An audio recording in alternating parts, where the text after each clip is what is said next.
तो दोस्तों अभी टाइम हो चुका है 10:20 लगभग।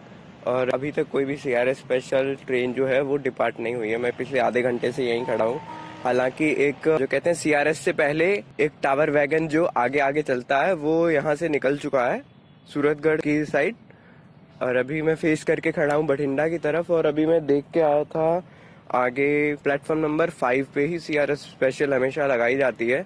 और वो प्लेटफॉर्म सारे रूट से कनेक्टेड है, चाहे वो फिरोजपुर वाला रूट हो, चाहे वो गंगानगर वाला रूट हो, और चाहे इधर चारों रूट्स जो हैं, चाहे वो अंबाला वाला रूट हो, चाहे वो दिल्ली वाला हो, चाहे वो हिसार वाला हो, और सूरतगढ़ वाला सेक्शन भी प्लेटफॉर्म नंबर 5 से कनेक्टेड है। हालांकि सभी प्लेटफॉर्म्स कनेक्टेड होते हैं, लेकिन जो सबसे ज़्यादा फैसिलिटी है वो कह सकते हैं कि प्लेटफॉर्म नंबर 5 और 6 पे होती है। तो इसलिए हमेशा जो सीआरएस स्पेशल होता है वहाँ हमेशा प्लेटफॉर्म नंबर 5 पे खड़ी रहती है। ठीक है, वहीं से सीआरएस स्टार्ट होता है। और अभी तक तो सीआरएस स्टार्ट नहीं हुआ। और हम देख के आए थे तो अभी तो डीजल लोकोमोटिव लगा है उसमें, WDP-4। और जिसमें एक साइड पे कैब नहीं होती है। ठीक है, तो WDP-4 में नहीं होती है, हो सकता है WDG-4 भी हो सकता है। और आशा है कि इलेक्ट्रिक लोकोमोटिव से ही सीआरएस होगा, क्योंकि जो सीआरएस है वो इलेक्ट्रिफिकेशन का सीआरएस होना है। यहाँ पे कुछ डबलिंग वगैरह का तो होना नहीं है, तो इसलिए इलेक्ट्रिक लोकोमोटिव से ही होगा।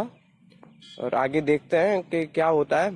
वैसे मेरा तो यही अनुमान है, और जैसा कि होता है सभी में, तो इलेक्ट्रिक लोकोमोटिव से ही सीआरएस होता है, चाहे वो डबलिंग का सीआरएस हो, चाहे वो इलेक्ट्रिफिकेशन का। तो इलेक्ट्रिफिकेशन के सीआरएस में तो ऑब्वियसली इलेक्ट्रिक लोकोमोटिव यूज होगा ही। ठीक है, तो यहाँ पे से टावर वैगन जो है NWR जोन का, नॉर्थ वेस्टर्न रेलवेज का, वो तो निकल चुका है, वो इंस्पेक्शन करके जाएगा। उसके बाद सीआरएस सर जो है, commissioner of railway safety board, वो इंस्पेक्शन करेंगे। और पहले हालांकि इसका सीआरएस जो है हो चुका था, सीआरएस इंस्पेक्शन हुआ था, पार्ट्स में हुआ था, सूरतगढ़ से हनुमानगढ़ और हनुमानगढ़ से बठिंडा सेक्शन तक का। लेकिन उसमें कुछ प्रॉब्लम्स थी, इसलिए सीआरएस जो है दोबारा हो रहा।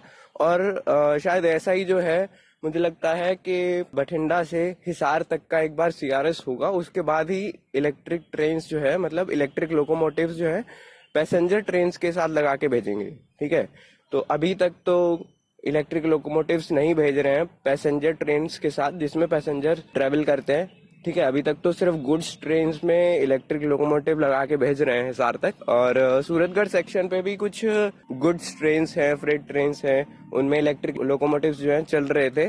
और इसीलिए अब सीआरएस दोबारा करेंगे, क्योंकि सीआरएस में पिछले जो सीआरएस हुए उसमें जो बठिंडा सिरसा सीआरएस हुआ था 2018 में, तो उसमें बताया गया था कि वोल्टेज ब्रेकडाउन हो रहा है, वोल्टेज लेवल कम आ रहा है। इसलिए तो सीआरएस तो होना पॉसिबल ही है ना, दोबारा वो तो करना ही पड़ेगा। जब अगर वो नहीं करेंगे तो फिर बनेगा ही कैसे, है ना। तो ऐसे तो रेलवे सेफ्टी सर्टिफिकेशन नहीं दे सकते ना, इसलिए दोबारा ही सीआरएस होगा वहां पे भी। और अगर बात करें बठिंडा से राजपुरा सेक्शन का, तो उस पे ऑलरेडी पैसेंजर ट्रेन को इलेक्ट्रिक लोकोमोटिव्स दे दिए गए हैं। ठीक है, जो भी जैसे 04735 श्रीगंगानगर अंबाला कैंट पैसेंजर थी, जो अभी तो मेल एक्सप्रेस स्पेशल बन के चल रही है, और आगे वो मेल एक्सप्रेस का ही फेयर उसमें लगेगा।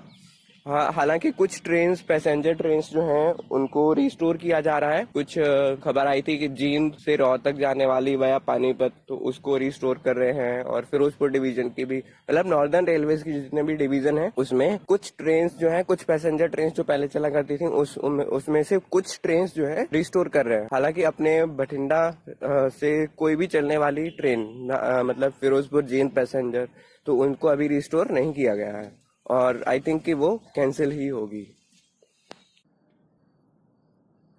तो दोस्तों मैं यहाँ पे खड़ा था, और इसके बाद मैं 2-3 बार स्टेशन पर गया और वापस आया। और तीसरी बार जब मैं गया तो मैंने प्लेटफॉर्म टिकट लेकर सोचा कि अभी तो इसमें इलेक्ट्रिक लोकोमोटिव लगाया जाएगा और डीजल लोकोमोटिव को हटाया जाएगा।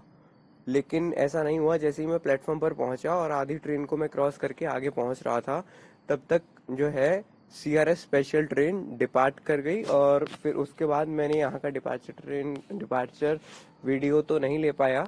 और फिर उसके बाद मैं बठिंडा ए केबिन के पास गया और वहाँ से मैंने वीडियो रिकॉर्ड करा है।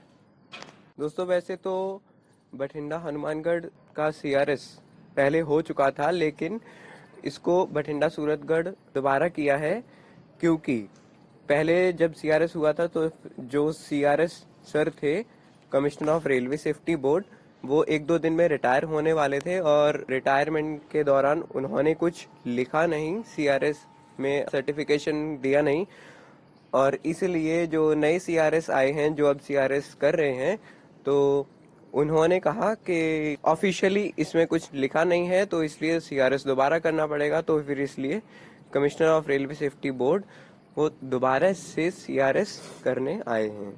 अब देखिए इसमें कितना सारा नुकसान हुआ है पैसे का, और ऐसे ही बहुत सारे नुकसान जो हैं होते रहते हैं।